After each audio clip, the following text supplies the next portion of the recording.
दोस्तों, अगर आप मर भी जाएं, तो आपको अपने घर के मंदिर में माचिस के अलावा ये 10 चीजें नहीं रखनी चाहिए। आज हर घर में मंदिर बनाया जाता है और जो भी व्यक्ति मंदिर में सभी चीजों को व्यवस्थित तरीके से रखता है और आपको पता है मंदिर में क्या रखना चाहिए और क्या नहीं रखना चाहिए, तो ऐसी स्थिति में आपके घर की तरक्की होगी।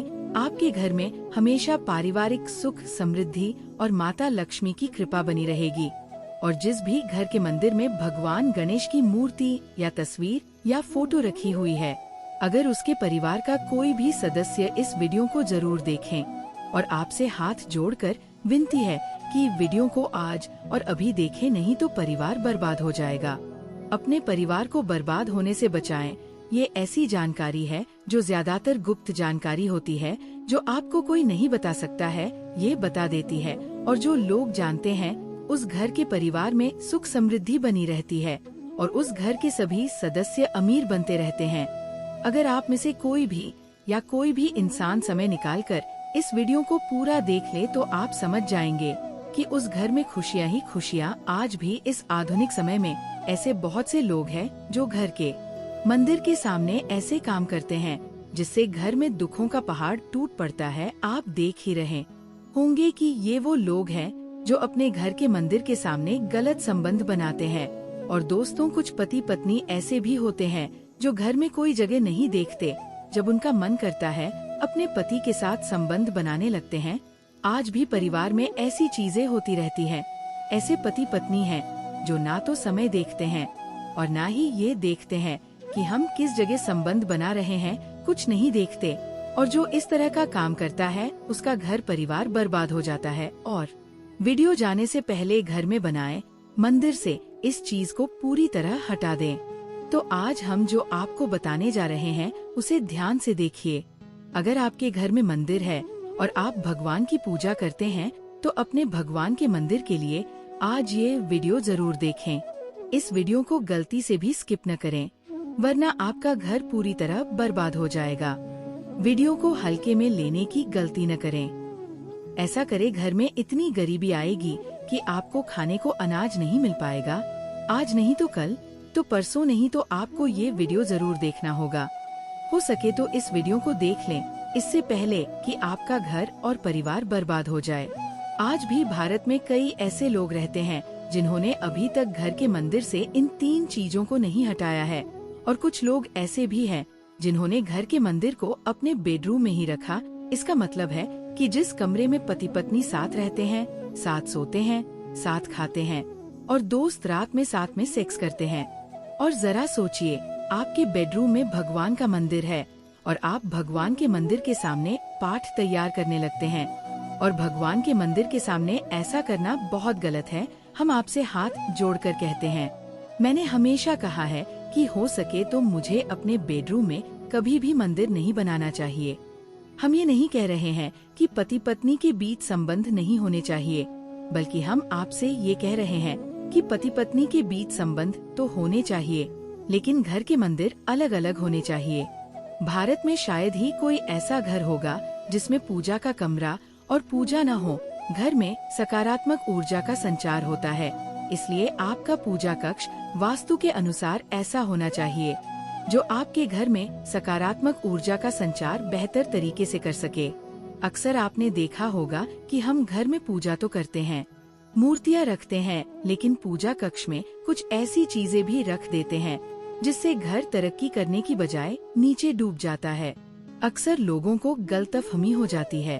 कुछ लोग ऐसे भी होते हैं जो वास्तु शास्त्र को हल्के में ले लेते हैं और घर में रखी चीजों को वहाँ नहीं रख पाते जहाँ उन्हें रखना चाहिए। दोस्तों, इस आधुनिक युग में जो भी महिलाएं शादी करके नई बहू बनकर हमारे घर आ रही हैं, उन्हें ना तो वास्तु शास्त्र का ज्ञान होता है और ना ही उन्हें ये पता होता है कि मंदिर में क्या रखना चाहिए और क्या नहीं रखना चाहिए। ऐसा व्यवहार मंदिर के सामने बिल्कुल भी नहीं करना चाहिए। इस नए युग के हमारे घर में जो महिलाएं आ रही हैं, उन्हें इन चीजों का बिल्कुल भी ज्ञान नहीं होता। इसीलिए आजकल की महिलाएं कोई भी और हर काम मंदिर के सामने कर देती है। जिस तरह से भगवान की पूजा करने का समय होता है, एक दूसरे के साथ संभोग करने का एक सही समय होता है, लेकिन आधुनिक समय में कई महिलाएं और कई पुरुष संभोग करने के लिए समय भी नहीं देखते हैं। जैसे अगर कोई महिला रसोई में खाना बना रही है तो पुरुष संभोग के लिए रसोई में चला जाता है, जबकि ऐसा करना उचित नहीं है और महिलाओं को भी अपने पतियों को मना नहीं करना चाहिए। आधुनिक समय में पति और पत्नी की रसोई बिना जाने ही बेडरूम बन जाती है और जब घर बर्बाद होने लगते हैं तब ही दिमाग में होश आता है। अगर आपके घर में ऐसी कोई महिला है तो वह आपको मार डालेगी और आपको दम घोंटकर मार देगी। अगर ऐसी महिला आपके साथ है तो आजकल आधुनिक समय में ऐसा समय आ गया है कि घर की महिलाएं अलग अलग मॉडल परंपराओं में उसी तरह समय बिताना शुरू कर दिया है जैसे वे अपने कपड़े बदलते हैं। मुझे आपको बताने का मन नहीं है, लेकिन दोस्तों सच तो ये है कि आजकल महिलाएं बहुत बदल गई हैं। और वीडियो शुरू करने से पहले आपसे अनुरोध है कि कमेंट बॉक्स में जय हनुमान जय सीताराम लिखें। जय बजरंगबली जी। इस वीडियो को देखने वाले हर भक्त के घर में सुख और समृद्धि आती है, उसके घर में कोई परेशानी नहीं होती है और पूरा परिवार खुश रहता है। अपना जीवन शांति से जिए। अगर आप में से कोई भी जय बजरंगबली जी को मानता है तो अगर आप वास्तव में भक्त हैं तो आप इस वीडियो को लाइक कर सकते हैं और नीचे कमेंट बॉक्स में एक बार जय जय बजरंगबली लिख सकते हैं। कोई भी भक्त कमेंट बॉक्स में जय विजय अगर बजरंगबली लिखता है तो उसके मन में जो भी इच्छा हो वो पूरी होनी चाहिए। दोस्तों, चीजें पूजा घर में रखनी चाहिए, अशुभ धन नष्ट हो जाता है, माँ ऐसे घर को त्याग देती है। इसके साथ ही इस वीडियो में हम उन खास चीजों के बारे में जानेंगे। घर में कौन सी पूजा करनी है, इस बात को लेकर ये बेहद जरूरी है कि अगर घर में सुख, समृद्धि और धन की कामना है तो पूजा घर में इन 3 चीजों का होना जरूरी है। भगवान श्री कृष्ण ने स्वयं बताया है कि हर व्यक्ति के घर में एक छोटा सा पूजा कक्ष होना चाहिए या फिर वह एक मंदिर जरूर बनवाते हैं जिसके अंदर वह अपने सभी प्रिय देवी देवताओं और उनसे जुड़ी महत्वपूर्ण चीजों को श्रद्धा के साथ अपने मंदिर में रखते हैं। साथ ही वह अपने मंदिर में देवी देवताओं की तस्वीरें, पूजा का सामान आदि भी रखते हैं। लेकिन हमारे शास्त्रों के अनुसार कुछ चीजों को मंदिर के अंदर रखना जितना फलदायी होता है उतना ही शुभ भी होता है। वही कुछ चीजों को रखना अशुभ और अपशकुन होता है। ये कुछ ऐसी चीजें हैं जो घर में नकारात्मकता पैदा करती हैं और लड़ाई झगड़े, क्लेश और हानि का कारण बनती है। आज हम ऐसी ही अशुभ चीजों के बारे में जानेंगे।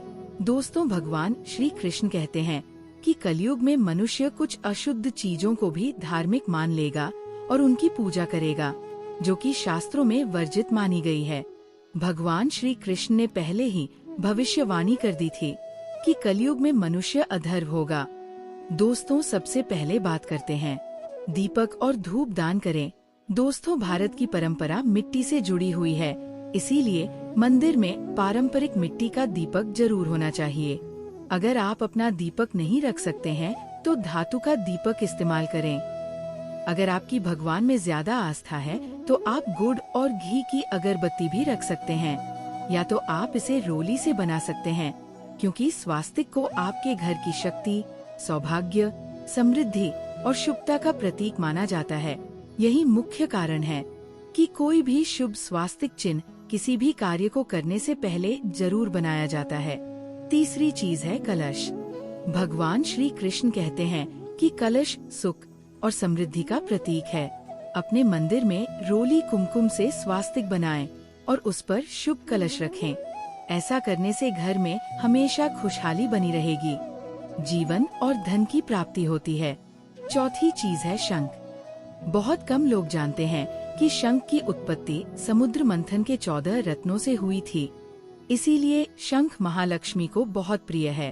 शंख की ध्वनि से सकारात्मक ऊर्जा का भी संचार होता है, इसीलिए मंदिर में शंख जरूर होना चाहिए। घर में शंख के होने से महालक्ष्मी भी प्रसन्न होती है और उस घर में कभी भी पैसों की कमी नहीं होती है। पांचवी चीज है घंटी। आपको मंदिर में घंटी जरूर देखनी चाहिए, क्योंकि घंटी को शुभ माना जाता है। इसलिए जब घर के मंदिर में घंटी बजती है तो वहाँ का वातावरण शुद्ध और पवित्र हो जाता है।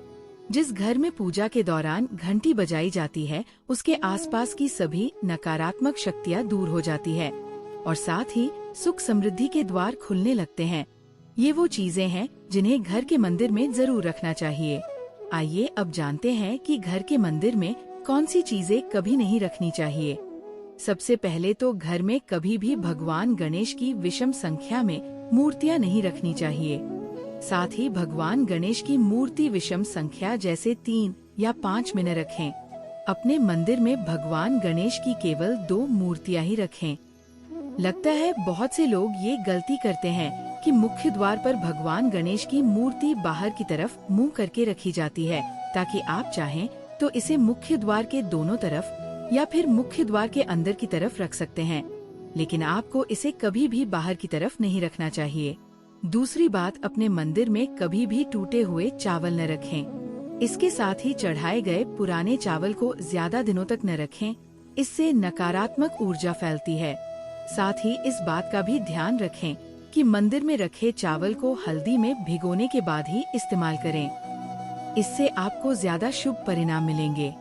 तीसरी बात, अगर आपके घर में पूर्वजों की तस्वीर है, मंदिर में अपने पूर्वजों की तस्वीर रखी है, तो उसे तुरंत वहां से हटा दें, क्योंकि वास्तु शास्त्र में पूजा घर में मृत परिजनों की तस्वीरें रखना अशुभ माना जाता है।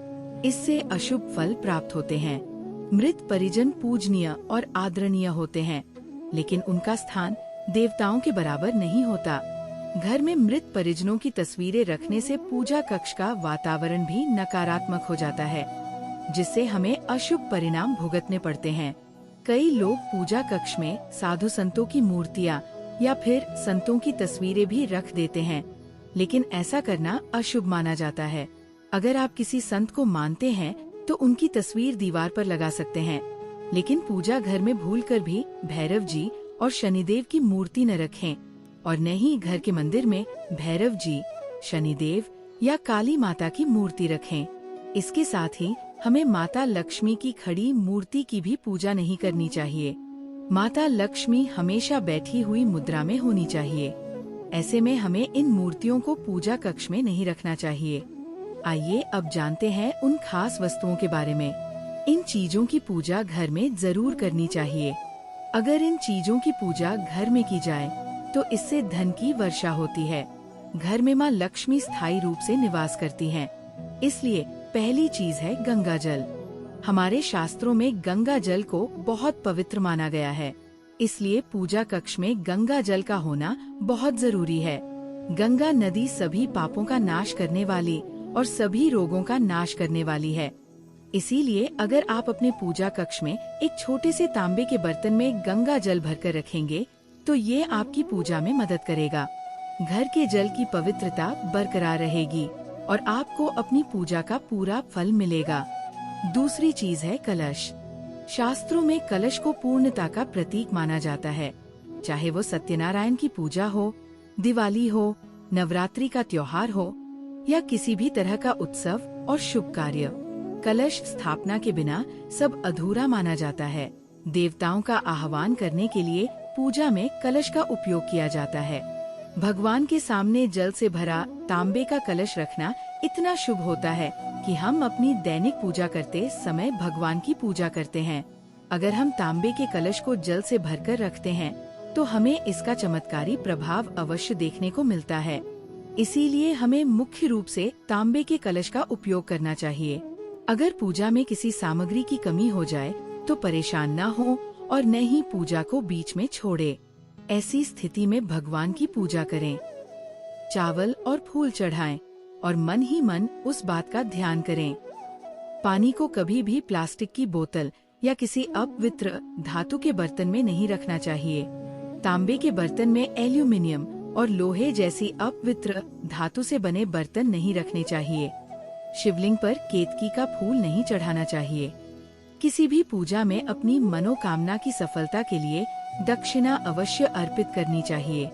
कमल का फूल विशेष रूप से देवी लक्ष्मी को अर्पित करना चाहिए और अगर आप शुक्रवार के दिन ऐसा करते हैं तो आपको कई गुना लाभ मिलता है। इस फूल को 5 दिन तक जल छिड़क कर दोबारा चढ़ाया जा सकता है। इस बात का हमेशा ध्यान रखें कि दीपक से कभी भी दीपक नहीं जलाना चाहिए। शास्त्रों के अनुसार जो लोग दीपक से दीपक जलाते हैं वे बीमार रहते हैं। घर के मंदिर में सुबह और शाम दीपक जरूर जलाएं।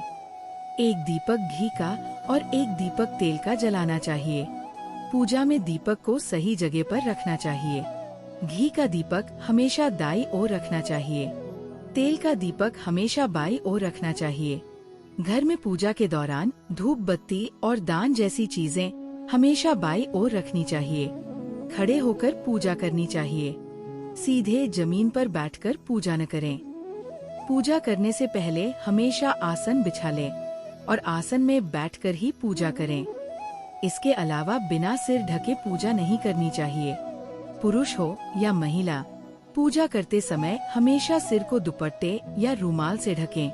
किसी भी भगवान की पूजा में उनका आह्वान करना, ध्यान करना, आसन देना, स्नान कराना, धूप दीप जलाना, अखंडित चावल, कुंभ, चंदन, पुष्प, कोई भी प्रसाद आदि अनिवार्य रूप से रखना चाहिए। पूजा में पान का पत्ता भी रखना चाहिए। ध्यान रहे कि पान के पत्ते, इलायची और लौंग के साथ गुलकंद भी शामिल होना चाहिए। दोस्तों, देवी देवताओं को हार, फूल, पत्ते आदि अर्पित करने से पहले उन्हें एक बार साफ पानी से धो लेना चाहिए। सभी प्रकार की पूजा में चावल विशेष रूप से चढ़ाए जाते हैं। इसके लिए ऐसे चावल का प्रयोग करना चाहिए जो टूटे हुए न हों। चावल को अर्पित करने से पहले उसे हल्दी से पीला करना बहुत शुभ माना जाता है।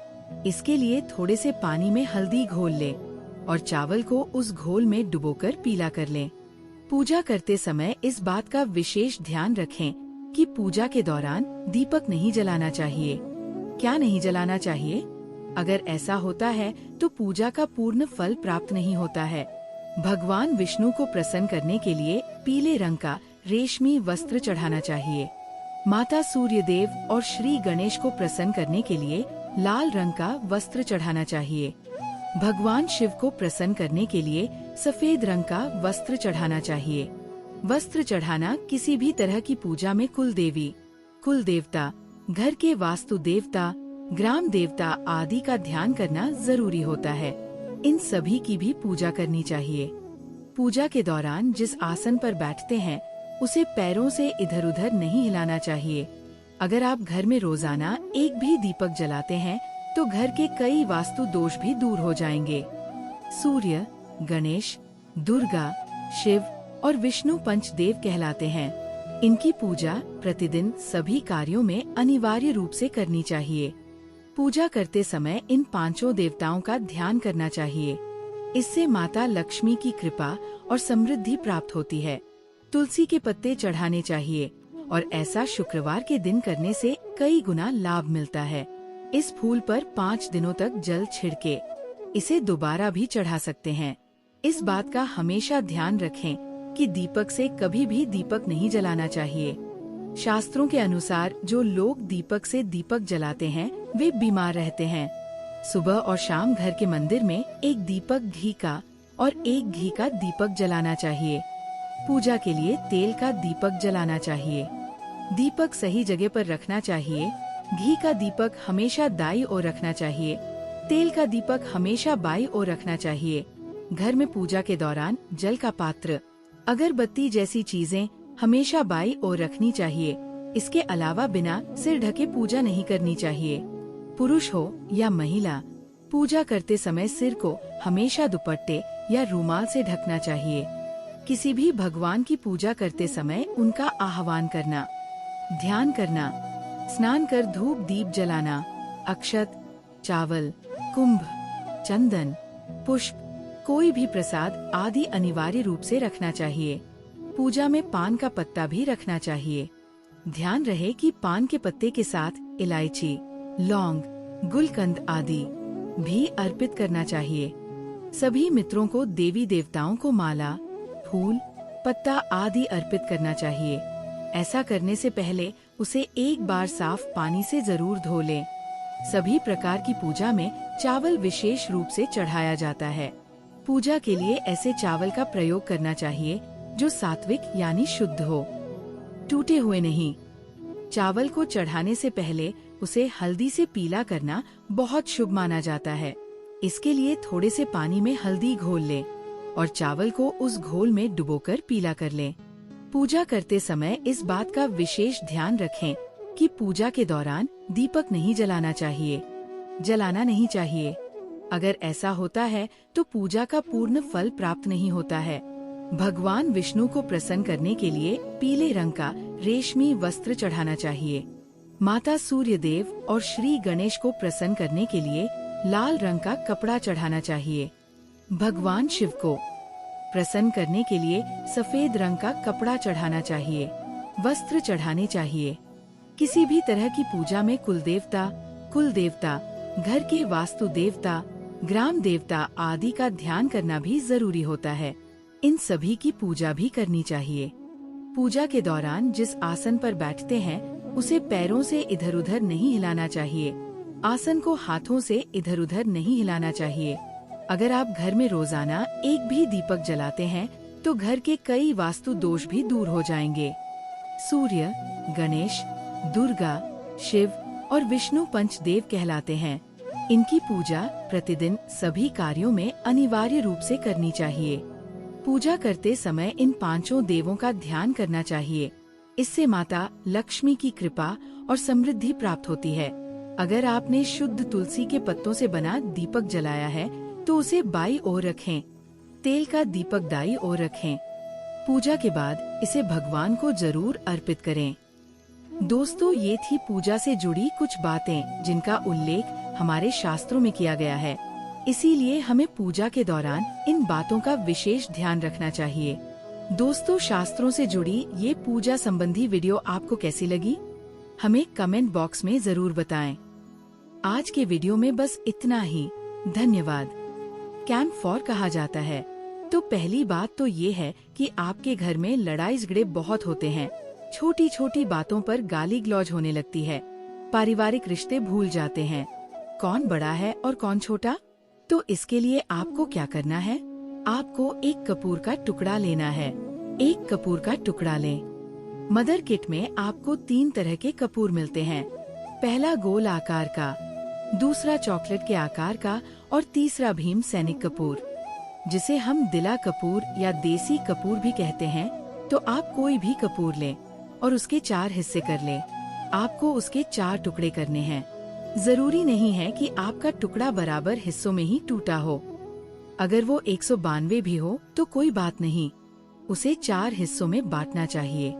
अब आपका एक कपूर का टुकड़ा 4 हिस्सों में बंट गया। जिस भी घर में लड़ाई होती है, जिस भी कमरे में अक्सर लड़ाई होती है या हॉल में ही होती है, तो उन 4 टुकड़ों का क्या करना है?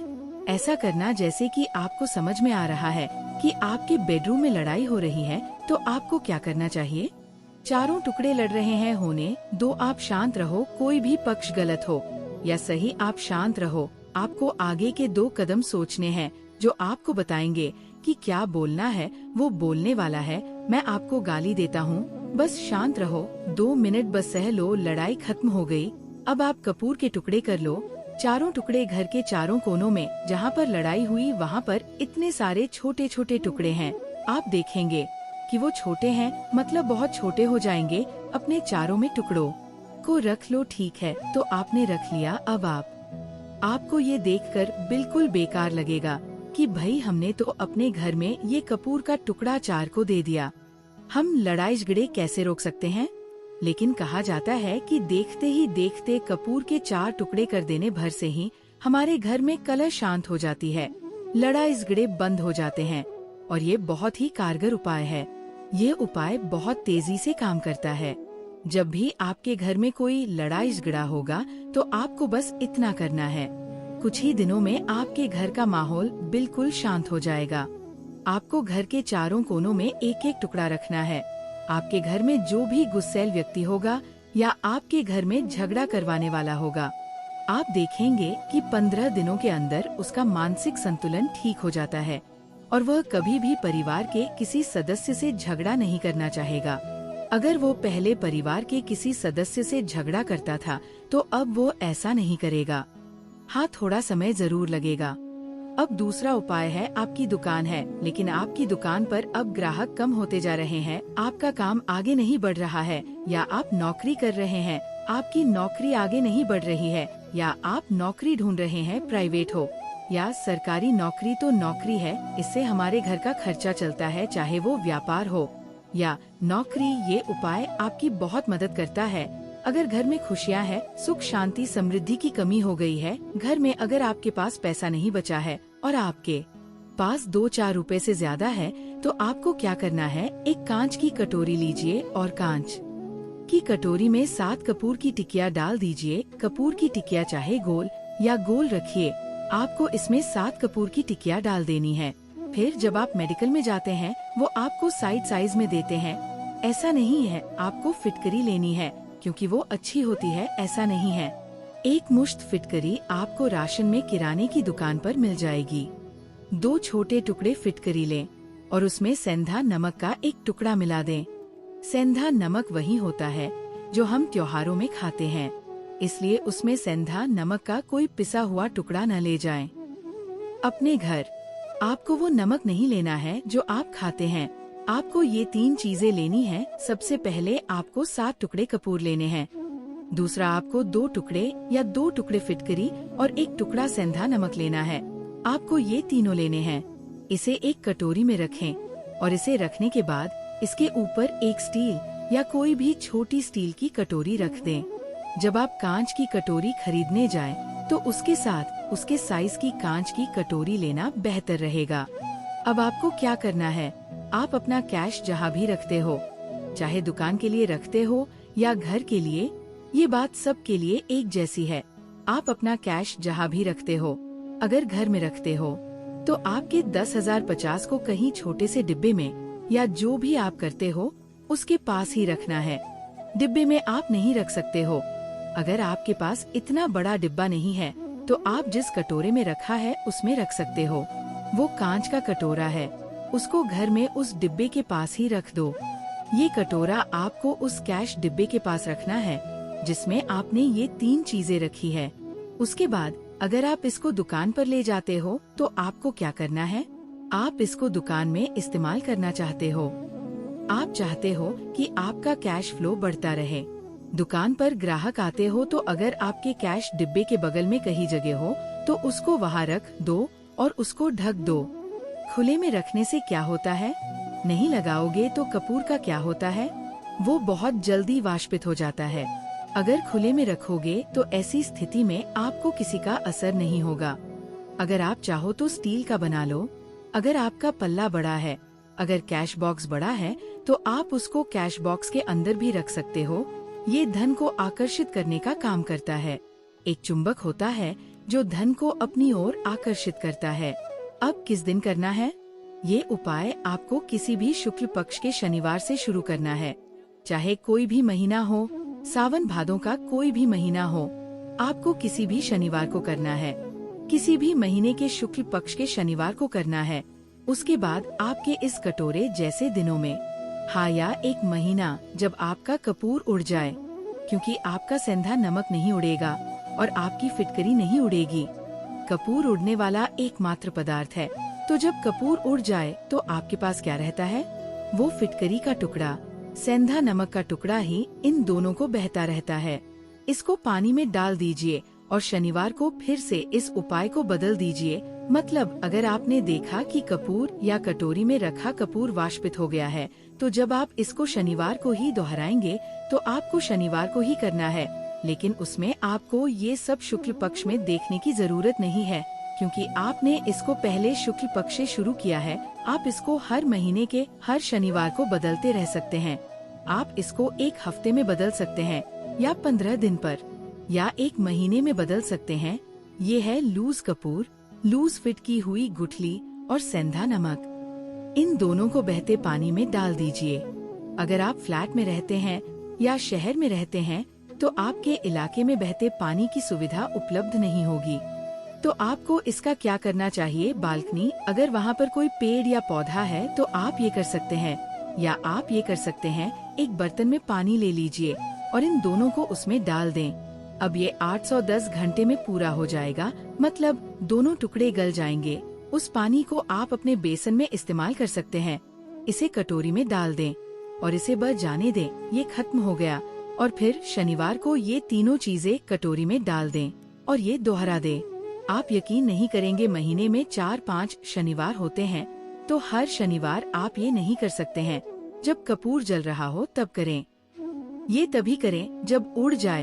ये उपाय आपके घर या दुकान में कमाल की तेजी लाता है। आपका व्यापार जहाँ भी है, जहाँ भी आपका किचन है, उसे ढक दीजिए। आपका व्यापार बहुत तेजी से चलेगा। एक बार आजमा कर देखिए, आप खुद देखेंगे कि 1 महीने के अंदर दुकान के अंदर इतनी तेजी आएगी, जिसकी वजह से ग्राहक इतनी तेजी से आएंगे। आप ये देखकर हैरान हो जाएंगे कि क्या हो रहा है। अब तीसरा उपाय है कि आप रोज सुबह और शाम अपने कमरे में जाकर घर के मुख्य दरवाजे की चौखट के ठीक बाहर करना क्या है कि आपको सुबह और शाम एक कपूर की टिकिया जलानी है, यानी 1 कपूर की टिकिया सुबह जलाए और 1 कपूर शाम को। अगर आप ये उपाय सुबह सूर्योदय के समय करेंगे, सुबह 8 बजे या 9 बजे, तो इसका कोई फायदा नहीं होगा। सूर्योदय का मतलब है कि जब सूर्य देव की लालिमा होगी, तब सूर्य देव की पूर्ति नहीं होगी। तब जब सूर्य देव की लालिमा होगी, ज्यादा से ज्यादा 6, ये आपको 6 बजे के आसपास करना है। नहा धोकर फ्रेश हो जाएं और उसके बाद आप घर में अगरबत्ती जला दें और तुरंत ही घर की चौखट के बाहर कपूर रखकर बाहर की तरफ रख दें। जला दे, बस आपको इतना ही करना है। और शाम के समय, जब न दिन हो न रात, तो 1 कपूर दीपक पूरे घर को दिखाएगा। कपूर या घी का दीपक आपको एक चीज दिखाएगा। पूजा में कभी भी अगरबत्ती का उपाय न करें, लोबान का उपाय न करें, क्योंकि इससे हमारे धर्म के हिंदू देवी देवता नाराज हो जाते हैं और हमारे घर को छोड़कर चले जाते हैं। लोबान का उपाय भूत प्रेतों को जगाने के लिए किया जाता है, इसलिए इस बात का ध्यान रखें।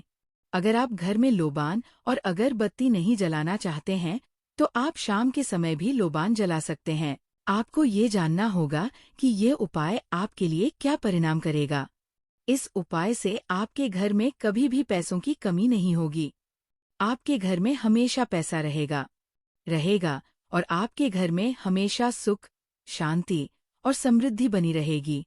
आपका परिवार जैसा है वैसा ही खुश रहेगा। अगला उपाय है कि अगर आपको अपने ही घर में डर लगता है, तो कहा जाता है कि इसका मतलब ये नहीं है कि आप घर के कोने कोने काट कर भागें। बच्चा हो या परिवार का कोई भी सदस्य, अगर आपको अपने ही घर में डर लगता है या सोते समय अचानक डर लगने लगता है, तो आपको क्या करना है? आपको ये उपाय रोज सुबह और शाम को करना है। जब भी आप सुबह पूजा करते हैं, अगर आप घर पर हैं, तो आपको पूजा के लिए ये उपाय करना है। इसके बाद 1 कपूर का टुकड़ा लें, उसे घी में डुबोकर जला दें और पूरे घर में इसका धुआं करें। असे लेकर गतक घर के हर कमरे में इसका धुआं करते रहें। इस उपाय के 2 फायदे हैं। पहला तो ये आपके घर के लिए फायदेमंद है, नकारात्मक ऊर्जा बाहर जाएगी। और दूसरा ये कि रोज पूरे घर में कपूर की आरती दिखाने से घर में देवी का आगमन होगा। आपके घर में हमेशा देवताओं का वास रहेगा और आपके परिवार पर हमेशा भगवान की कृपा बनी रहेगी। इसलिए जब परिवार पर भगवान की कृपा रहेगी तो वो खुश रहेगा। घर में किसी भी तरह का जादू टोना नहीं हो सकता। इसके साथ ही आपको क्या करना चाहिए?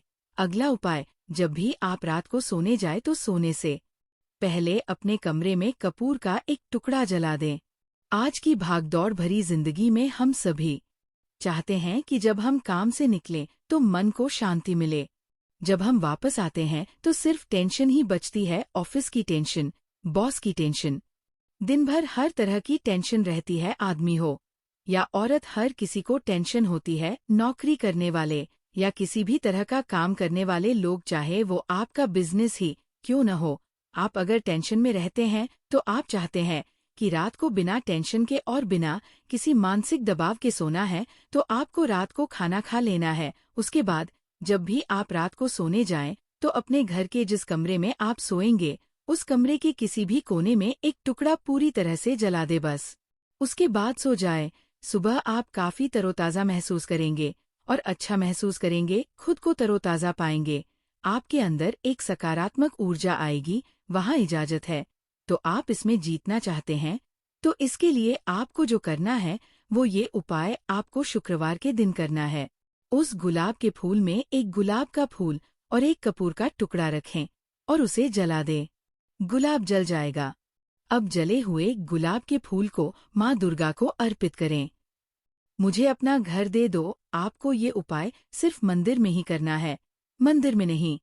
ये उपाय अपनी माँ या उनकी फोटो के सामने अर्पित करें।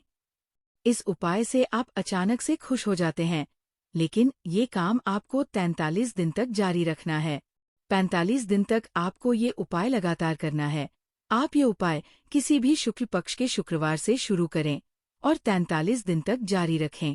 अगर आप ये उपाय नवरात्रि में करते हैं तो ये आपके लिए सोने पर सुहागा होगा। ये सिद्ध होगा। आपको ये उपाय प्रथमा के दिन से, जिस दिन हम घट स्थापना करते हैं, उस दिन से 43 दिन तक रोज करना। अगला उपाय है, अगर आपके घर में वास्तु दोष है या आपके प्लॉट का कोई कोना कटा हुआ या क्षतिग्रस्त है, क्योंकि हम सभी जानते हैं कि वास्तु शास्त्र के अनुसार केवल 2 ही प्लॉट होते हैं, वर्गाकार और आयताकार। उस प्लॉट पर जो घर बना होता है उसमें रहने वाले सभी लोग खुश रहते हैं। उस घर में कोई वास्तु दोष नहीं होता है। लेकिन अगर आपके प्लॉट का कोई कोना कटा हुआ है तो उस घर में वास्तु दोष है। क्या करें?